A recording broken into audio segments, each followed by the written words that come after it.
Allahumma fa'alna bima 'allamtana wa 'allimna ma yanfa'una wa zidna 'ilman. Amma ba'd. Wassalam rahmatullah. Pada kesempatan kali ini insyaallah kita akan meneruskan bahasan kita masih dalam bab tentang taubat. Pada pertemuan yang lalu kita telah baca hadis Imran bin Husain radhiyallahu taala anhu, kisah salah seorang wanita dari suku Juhainah yang telah berzina. Dia datang kepada Nabi SAW dalam keadaan hamil, dan dia minta untuk dirajam. Maka Rasulullah SAW pun mengabulkan permintaan tersebut.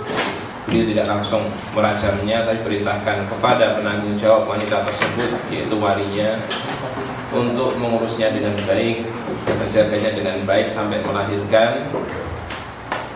Apabila telah melahirkan, nanti diperintahkan lagi untuk dibawa kepada Nabi SAW. Dalam riwayat yang lain, setelah melahirkan,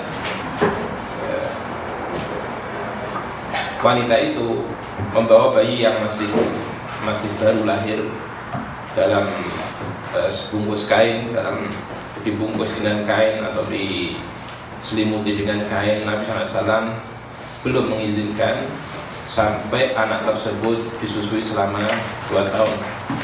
Setelah disusui selama 2 tahun, baru wanita ini datang lagi dan memperlihatkan bahwasanya anak tersebut sudah bisa makan sendiri, yaitu anak itu sudah memegang sepotong roti, maka sudah tidak tergantung lagi kepada ASI ibunya. Hanya Rasulullah SAW pun merajam wanita tersebut. Kemudian memerintahkan para sahabat untuk merajam wanita tersebut. Setelah itu Rasulullah SAW mensolatkannya. Maka Umar bin Khattab radhiyallahu ta'ala anhu bertanya kepada Rasulullah, "Wahai Rasulullah, apakah engkau menyolatkannya padahal dia adalah wanita yang telah berzina?"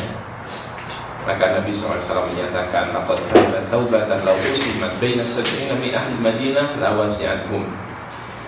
Sungguh wanita ini telah bertaubat dengan suatu taubat yang seandainya taubat itu dibagikan kepada 70 orang dari penduduk Madinah, maka taubat itu akan mencukupinya. Maknanya taubat yang Allah Subhanahu wa taala berikan kepada wanita tersebut seandainya diberikan kepada 70 penduduk Madinah yang berdosa, taubat dari Allah itu, ampunan dari Allah itu akan mencukupi atau akan mengampuni dosa-dosa 70 orang tersebut. Wa hal wajadta afdala min an jadat bi nafsiha lillahi azza wa jalla. Apakah kamu mendapatkan orang lain yang lebih baik daripada orang yang telah merelakan jiwanya demi Allah Azza wa Jalla? Ya. Kita telah baca beberapa pelajaran terkandung dari hadis ini.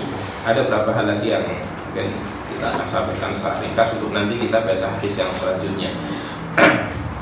Di antaranya adalah tidak boleh menegakkan rajam terhadap wanita yang masih hamil, karena ini akan mendolimi janinnya dan juga akan menambah rasa sakitnya. Demikian juga berkaitan dengan ditambah dengan riwayat yang lain. Di sini ada berkaitan dengan wanita yang mengaku datang kepada Nabi SAW datang kepada Nabi SAW mengaku berzina dan minta untuk dirajam. Itu ada 2 kisah. Yang pertama adalah perempuan dari suku Juhainah, yang kedua perempuan dari suku Ghamid, yaitu Ghamidiyah, atau kalau sekarang Al-Bandi. Orang-orang mengatakan sekarang Al-Bandi sama. Jadi sudah ada suku tersebut sejak zaman Nabi SAW. Memang ada perbedaan, ada beberapa pendapat. Ada yang mengatakan ini satu kisah, satu wanita. Ada yang mengatakan tidak, karena ini dari Juhainah, ini dari Luamit. Ada yang menggabungkan bahwasanya dua suku ini adalah merupakan cabang. Salah satu adalah asalnya, yang satu adalah cabangnya. Tapi kesimpulannya tidak penting kita menyatakan itu satu kisah atau dua kisah, karena tidak ada faedahnya sama sekali. Tidak ada secara ilmiah faedahnya ini satu kisah dua kisah. Yang lebih penting adalah pelajaran diambil dari kisah tersebut. Nah,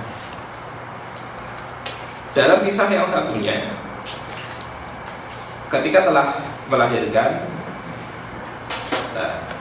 ternyata dia datang, Nabi SAW menolaknya, tidak langsung dirajam bayi. Kenapa? Karena masih menyusui bayinya, maka ditunggu sampai 2 tahun. Maka di sini ada tambahan ilmu lagi, bahwasanya wanita yang akan dirajam tidak boleh dirajam pada saat dia masih menyusui anaknya di bawah 2 tahun. Jadi sampai disapih. Maka setelah 2 tahun, wanita ini membawa bayinya dengan memegang sepotong roti untuk menunjukkan kepada Rasulullah bahwasanya anak ini sudah bisa makan sendiri dan sudah tidak tergantung lagi dengan air susu ibunya. Maka baru Nabi SAW merajam wanita tersebut. Kemudian yang kedua, menunjukkan kasih sayang Rasulullah SAW terhadap semua sahabatnya, termasuk sahabat wanita ini. Betul dia bersalah, tapi pengakuan dia akan dosa tersebut, dan dia telah menyerahkan sesuatu yang paling berharga pada dirinya, yaitu jiwanya, kepada Allah Subhanahu wa Ta'ala. Dan keinginan dia untuk dibersihkan oleh Allah Subhanahu wa Ta'ala dari dosa ini adalah suatu hal yang sangat besar. Ini suatu ibadah yang sangat besar dan menunjukkan ini taubatan nasuha, taubat yang sesungguhnya. Dia tahu nanti akan kesakitan, dia tahu nanti akan dirajam, dan suatu bentuk hukuman yang sangat menyakitkan sekali. Tapi dia tidak abaikan, dia tidak pedulikan seperti itu, dia abaikan pikirannya seperti itu demi untuk mendapatkan kesucian dari Allah Subhanahu wa Ta'ala. Apalagi ya, wanita ini, wanita dengan laki-laki itu beda ketika terjatuh dalam perbuatan zina. Ya. Wanita kalau terjatuh dalam perbuatan zina, itu akan menjadi aib besar terhadap dia, suaminya, keluarganya, anak-anaknya, bahkan sampai keluarga besarnya. Apalagi nanti dia hamil, kelihatan. Demikian juga anaknya lahir, lebih kelihatan lagi.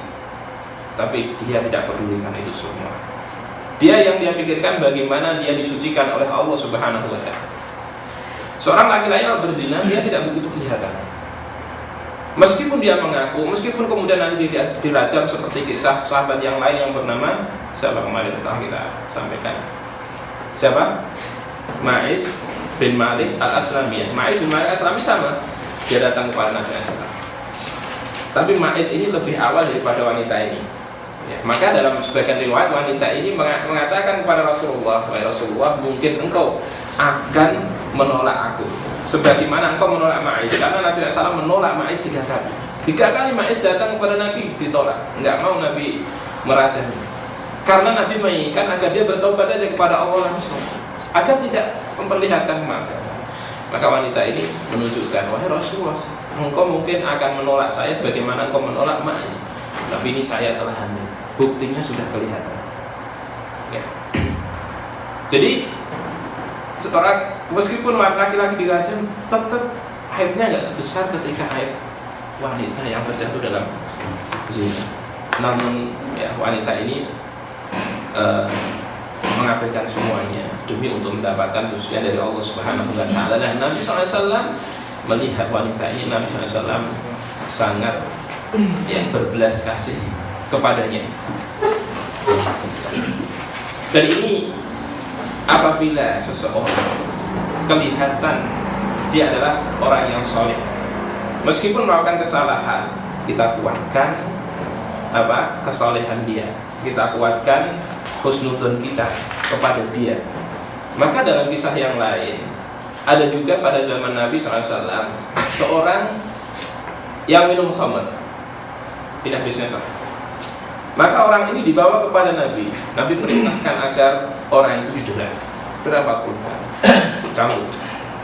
Di lain waktu minum khamr lagi, dibawa lagi, sampai berkali-kali dibawa kepada Nabi. Nah, ketika sudah berkali-kali dibawa kepada Nabi, ada salah seorang sahabat yang mengatakan, la'anahullah, semoga Allah melaknat orang ini. Berkali-kali dia dibawa kepada Rasulullah SAW untuk dicambuk. Lihat, sahabat ini melaknat orang yang dicambuk, yang minum khamr tadi.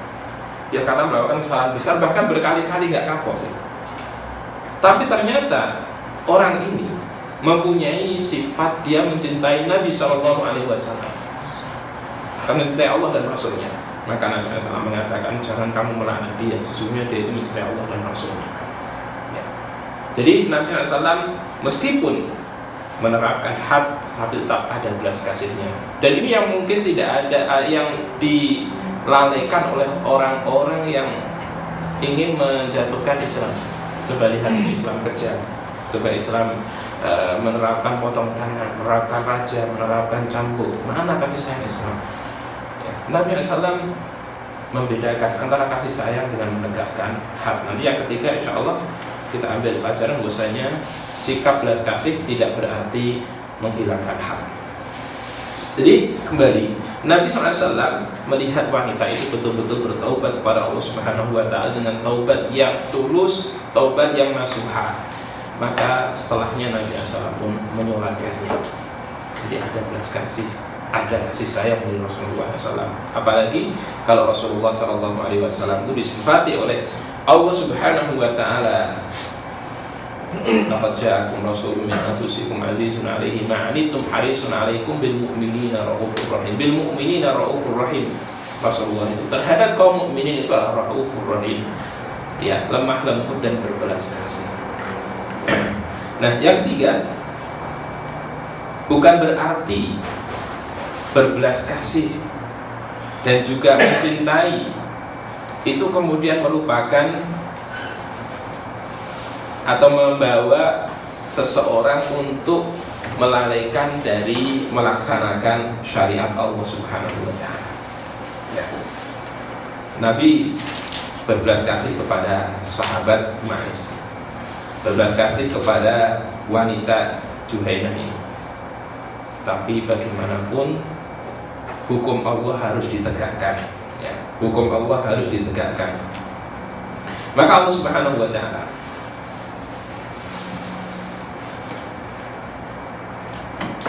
dalam surat An-Nur, awal-awal surat An-Nur, Az-zaniyatu waz-zani fajlidu kulla wahidin minhuma jaldah wa la ta'khudhukum bihima ra'fatun fi dinillah in kuntum tu'minuna billahi wal yawmil akhir. Ya. Wanita yang berzina dan laki-laki yang berzina, ini yang tidak muhsan, yang belum menikah, itu rajamlah masing-masing, deralah, cambuklah masing-masing 100 kali. Wala ta'khudhukum bihima ra'fah, jangan kamu terbawa oleh rasa kasihan berkaitan dengan beribadah kepada Allah seandainya kalian beriman kepada Allah dan hari akhir. Maknanya apa? Jangan sampai belas kasihanmu itu, cintamu, sayangmu itu sampai membawamu melalaikan dari menegakkan syariat Allah. Nabi SAW ya juga seperti itu. Betul beliau belas kasih, tapi tetap hukum Allah harus ditegakkan. Kita mungkin pernah dengar kisah Usamah bin Zaid. Usamah bin Zaid ini hibbu Rasulullah. Ya, ini putranya Zaid bin Harisah. Zaid bin Harisah adalah dulunya budak hadiah dari istrinya Khadijah. Kemudian dimerdekakan oleh Rasulullah, kemudian hidup bersama Rasulullah. Kemudian Zaid ini mempunyai putra yang namanya Usamah. Nabi SAW sangat mencintai Usamah ini. Maka julukan Usamah adalah Hibbu Rasulullah, orang yang dicintai oleh Rasulullah. Dan ada wanita dari kaum Quraisy, bahkan dari Bani Makhzum. Itu suku terhormat dari suku Quraisy, jadi keluarga terhormat dari suku Quraisy. Itu ada yang mencuri, itu ya mengambil barang, kemudian meminjam barang, kemudian dia mengingkarinya, dan terbukti ternyata dia betul-betul telah mencoba. Ini sama dengan mencuri, dan hal itu telah dilaporkan kepada Nabi SAW. Ya. Maka Nabi SAW sudah memutuskan wanita harus potong rambutnya. Nah, keluarga Makhzum ini mereka bermusyawarah bagaimana caranya untuk agar Nabi SAW mengurungkan niat untuk memotong tangan wanita ini. Maka mereka pun bersepakat untuk mendatangi Usamah bin Zaid agar Usamah ini merayu Rasulullah SAW untuk meng-cancel saja, jangan diteruskan. Maka betul Usamah pun datang kepada Rasulullah SAW dan menyampaikan hal tersebut. Maka Rasulullah SAW menjawab dengan tegas, atashfa'u fi haddin min hududillah, apakah kamu ingin memberikan syafaat dalam masalah had dari had-hadnya Allah, untuk menggagalkan hadnya Allah? Nabi mengingkarinya dengan keras. Maka tidak ada. Apabila sudah sampai kepada imam, dan saat itu adalah sampai kepada Nabi, maka harus ditegakkan. Kalau belum sampai kepada Nabi, maka Nabi SAW perintahkan, silahkan kalian saling memberikan maaf dalam masalah had. Kalau ada yang barang yang dicuri, segera maafkan sebelum sampai kepada aku. Kalau sudah sampai kepada aku harus tegakkan had. Maka demikian juga termasuk dalam zina ini. Apabila seorang terjatuh dalam zina, maka dia lebih baik segera bertaubat kepada Allah Subhanahu wa Ta'ala dan tidak melaporkan kepada siapapun, termasuk melaporkan kepada imam. Dia harus bertaubat antara dia dengan Allah Subhanahu wa Ta'ala, itu lebih baik. Namun ini ada suatu hal, yaitu belum tentu taubatnya diterima. Namun insya Allah kalau dia tulus betul-betul, taubatnya diterima. Apalagi kalau seorang mungkin khawatir nanti saya terjatuh dalam fitnah lagi. Nah, di sini ambil cara yang kedua, ingin yakin, datang kepada imam dan minta untuk ditegakkan had atas dia. Kalau dia belum menikah, maka dia dicambuk ya 100 kali. Kalau dia sudah menikah, punya dirajam. Nah, kalau ini seperti ini sudah yakin. Karena dalam hadis Nabi SAW menyatakan bahwasanya barang siapa melakukan suatu kesalahan kemudian ditegakkan had atasnya, maka itulah azab yang dia terima dari Allah dan sudah selesai. Maka di sini kalau orang bertaubat sendiri, ya kemungkinan besar insya Allah diampuni oleh Allah, tapi belum. Namun kalau yang datang minta untuk dirajam atau minta untuk dihadlah secara umum, ya, ditegakkan hukum had atas dia, itu mungkin dia cari jalan yang lebih kalah mulianya. Artinya jalan yang kedua lebih mulia yang pertama, cuman ini sudah yakin pasti akan dibersihkan dosanya. Maka kalau dalam kisahnya Ma'is, Nabi SAW sampai menolak 3 kali, ya, menolak 3 kali, karena Nabi menginginkan agar dia sudah jangan lapor kepada siapapun, cukup dia bertobat kepada Allah Subhanahu wa Ta'ala.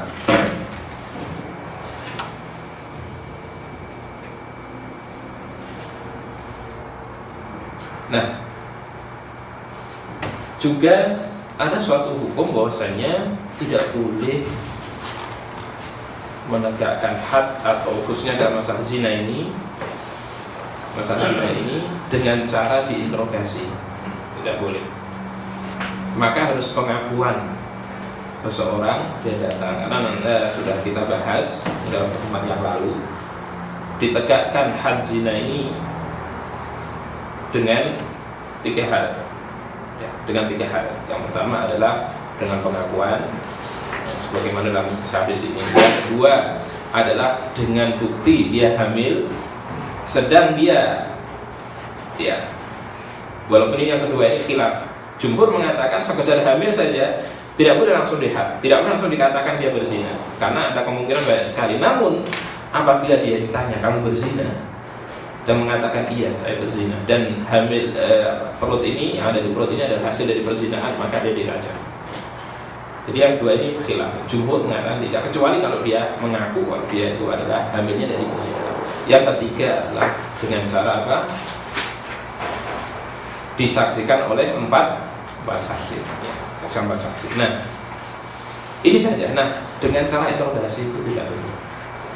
Maka seseorang yang mengaku pun dia telah berzina, apabila dia datang mengaku saya telah berzina, kemudian dia mengingkari, oh tidak, saya nggak berzina,